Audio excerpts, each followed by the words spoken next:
YouTubers and lovers of budget cars and bikes, welcome back to the channel and another product review. This time we're going to talk about a product from Topdon. This is the RT400. I'm hoping the sunshine from the garden isn't kind of bouncing off the plastic packaging here and ruining the view, as it were, but it's the best I can do. We're in the kitchen again as usual doing a product review. It's kind of a slight change in direction on the channel. We are getting plenty of stuff sent out now by different companies for us to review. I will, as always, be 100% honest with my review on any product I get sent out. I really don't see the point in my sitting here and telling you something is wonderful and it's going to change your life if it's just garbage that you just don't need. It's not going to make you love me anymore, is it, really, at the end of the day? So, as I said, I will be 100% honest with my opinion on any product I review on the channel. Doesn't matter if it's motorcycle boots and jackets, if it's scan tools, if it's battery chargers and testers, it'll always be an honest review. So, as many of you may know, I do actually have an hotel scanner tool upstairs that I've used for the last couple of years. It wasn't massively expensive, but it wasn't cheap. It was around about 120 quid. And it does do SRS and ABS and that kind of stuff, but Topdon sent out this RT400, which is an OBD2 scan tool. It is part of their budget range, but it does look really, really useful. On the back of the box, you obviously get all the stuff that you would expect to see, just a quick overview of what it does, what it can do,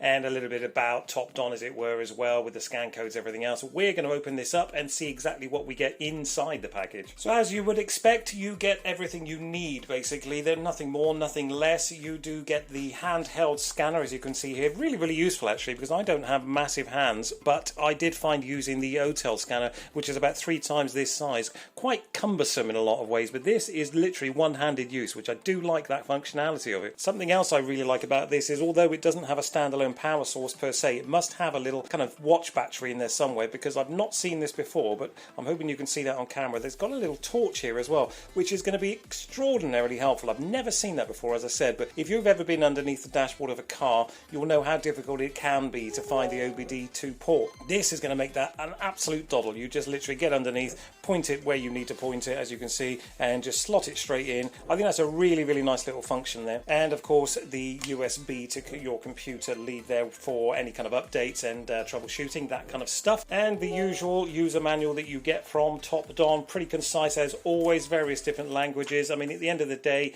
using an OBD2 scanner is pretty easy. I mean, if you don't know what you're doing, there are a million different YouTube videos out there which will show you. If you were still confused about it, you should possibly think about taking your car to a garage and have them look at it, because if you're confused by something as simple as an OBD2 scanner, perhaps you need to let somebody else have a little look at it. But this is simplicity itself. We are going to look through it. I will tell you exactly how it works and then give you a real world test. As I said, it doesn't necessarily have a standalone power source apart from the little torch as we just showed here, so we are going to have to plug it in to the RAV4, which coincidentally I do have an engine management light on, so this is going to be extremely useful. I think I know what it is, but I'm going to be very, very curious to see if this Arti-Link 400 actually picks up the same info as the Hotel did, if it'll clear the code, which the Hotel does not, and if it'll actually tell me what I need to do to fix this engine management light, because the Hotel didn't tell me that either. It just gave me a generic code, and from what I gather with this Arti-Link 400, it will give you the code for the EML, and it will also let you punch in that code and find out what that code means and what you have to do to fix it, which is going to be really, really helpful. It means I don't have to come back in the house, type in the error code into my computer and then find out what it is and then go back out to the car.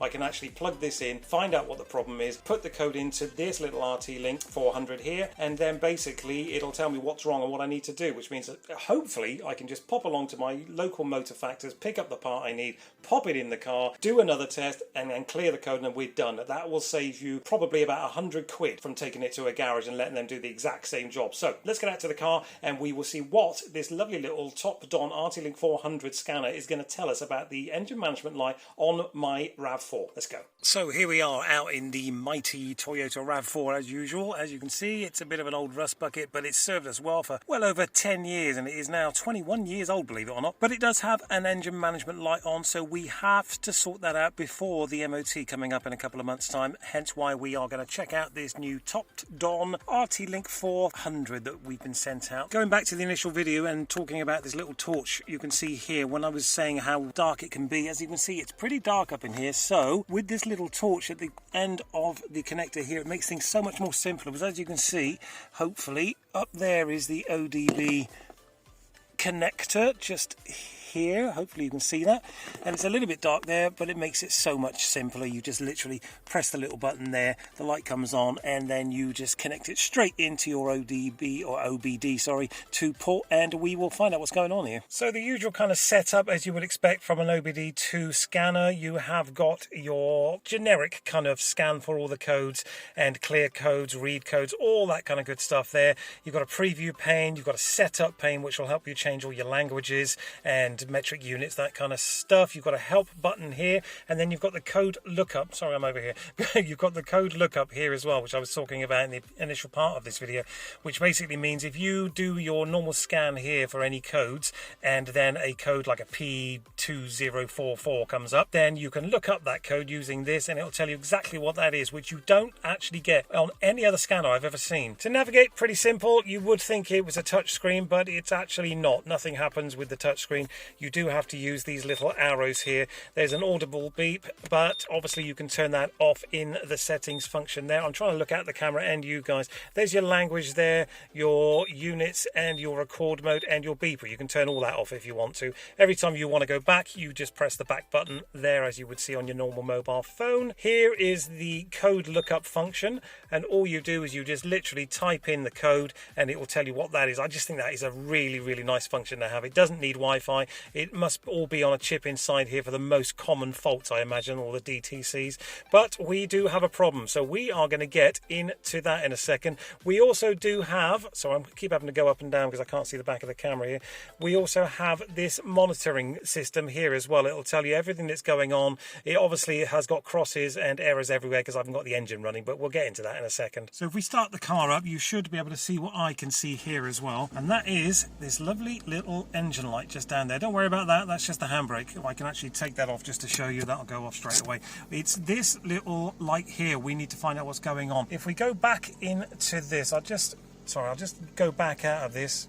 Well, it's processing at the moment, so I'm guessing it needs to finish its processing, so we'll have to just wait a second there, guys. Okay, so we had to actually unplug it and plug it back in there. It was my error. It obviously didn't like to do the IM readiness, as it's called, up here. As you can see, we have got a fault with the cat by the looks of things, and the O2 sensor.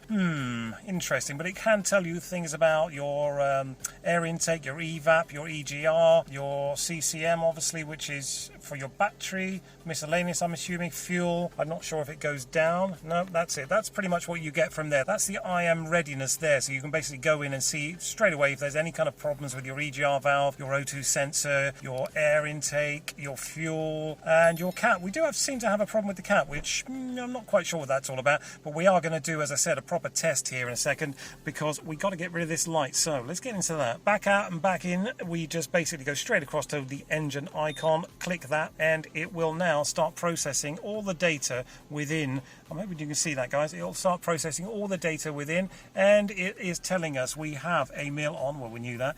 DTCs in this ECU 1, readiness completed 4, not completed 2 and 4, data stream supported 28, so that's okay.